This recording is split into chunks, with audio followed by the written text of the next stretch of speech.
కుటుంబ కలహాల నేపథ్యంలో గోదావరిలో దూకి ఆత్మహత్యకు ప్రయత్నించిన మహిళను సినీ పక్కీలో జాలర్లు పడవలపై వచ్చి కాపాడారు. మహిళను కాపాడడంలో జాలర్లు, పోలీసుల పాత్ర ప్రజల ప్రశంసలు అందుకుంటుంది. ఈ సంఘటన రోడ్కం రైలు వంతెనపై శుక్రవారం సాయంత్రం జరిగింది. కుటుంబ కలహాల నేపథ్యంలో దూడల నాగలక్ష్మి అనే మహిళ రోడ్కం రైలు బ్రిడ్జి మీద నుంచి గోదావరిలోకి దూకారు. స్థానికుల సమాచారం మేరకు Rajahmundry 2 town police station SI Rattayya, constable Leelakumar వెంటనే స్పందించి మహిళను జాలర్ల సహాయంతో కాపాడారు. ఈ సందర్భంగా జాలర్లు సినీ పక్కీలో పడవలపై వేగంగా మహిళ దూకిన చోటుకు వెళ్లి ఆమెను కాపాడడం విశేషం. పోలీసులు నాగలక్ష్మి 2 టౌన్ పోలీస్ స్టేషన్ తరలించి కౌన్సిలింగ్ ఇచ్చి కుటుంబ సభ్యులకు అప్పగించారు. ఈ విషయంలో వేగంగా స్పందించిన పోలీసులు జాలర్లను south zone DSP Ambika Prasad, 2 town CI Srinivas అభినందించారు. రాజమహేంద్రవరం మాజీ ఎంపీ మార్గాని భరత్రాం ఇటీవల అసెంబ్లీ ఎన్నికల సందర్భంగా వినియోగించిన ప్రచార రథాన్ని గుర్తు తెలియని వ్యక్తులు దహనం చేయడం సంచలనం సృష్టించింది. శుక్రవారం రాత్రి విఎల్పురంలోని ఆయన కార్యాలయం వద్ద నిలిపి ఉంచిన ప్రచార రథానికి గుర్తు తెలియని వ్యక్తులు నిప్పిపెట్టారు. దీంతో రథం దగ్ధమైంది.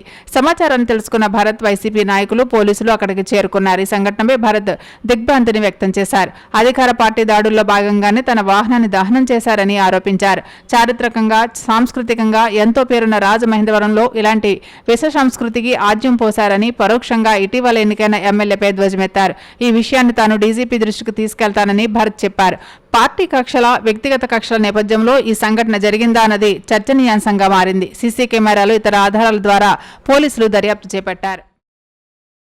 కాంగ్రెస్ సీనియర్ నేత, మాజీ ఉమ్మడి రాష్ట్ర పీసీసీ అధ్యక్షుడు ధర్మపురి శ్రీనివాస్ శనివారం తెల్లవారుజామున హైదరాబాద్లోని ఒక ప్రైవేట్ ఆసుపత్రిలో తుది శ్వాస విడిచారు. గత కొంతకాలంగా అనారోగ్యంతో బాధపడుతున్న డీఎస్ గుండెపోటుతో చనిపోయినట్లు కుటుంబ సభ్యులు తెలిపారు. 76 ఏళ్ల డీఎస్కు సంజయ్, అరవింద్ అనే 2 కుమారులున్నారు. ఆయన కుమారుడు అరవింద్ బీజేపీ తరపున నిజామాబాద్ ఎంపీగా 2వ సారి ఎన్నికయ్యారు. సంజయ్ నిజామాబాద్ మేయర్గా పనిచేశారు. నిజామాబాద్ జిల్లాకు చెందిన డీఎస్ కాంగ్రెస్ పార్టీలో అంచెలంచెలుగా ఎదిగారు. ఉమ్మడి ఆంధ్రప్రదేశ్లో పీసీసీ అధ్యక్షుడిగా, మంత్రిగా సేవలందించారు. రాష్ట్ర విభజన తర్వాత 2015లో బీఆర్ఎస్లో చేరిన ఆయన రాజ్యసభ సభ్యుడిగా ఎన్నికయ్యారు. అనంతరం మారిన రాజకీయ పరిణామాలతో మళ్లీ కాంగ్రెస్ కండువాతో సొంత గూటికి చేరిపోయారు. డీఎస్ మృతి పట్ల వివిధ పార్టీల నేతలు, ప్రజాప్రతినిధులు సంతాపం ప్రకటించారు.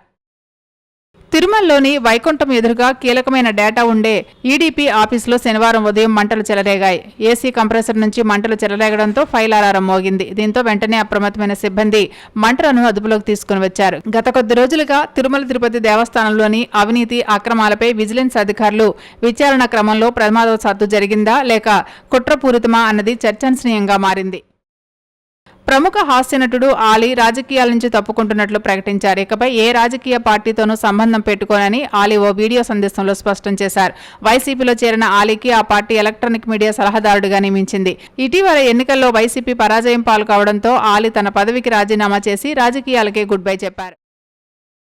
ఎయిర్టెల్, జియో మొబైల్ వినియోగదారులకు షాక్ కలిగించే వార్త. ఈ 2 సంస్థలు తమ మొబైల్ టారిఫ్లను పెంచుతున్నట్లు ప్రకటించాయి.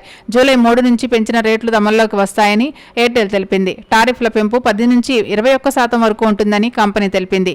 జియో 12.5 నుంచి 25% టారిఫ్ పెంచుతున్నట్లు ఇటీవలే ప్రకటించింది. ఇవి కూడా జూలై 3 నుంచి అమల్లోకి వస్తాయని తెలిపింది.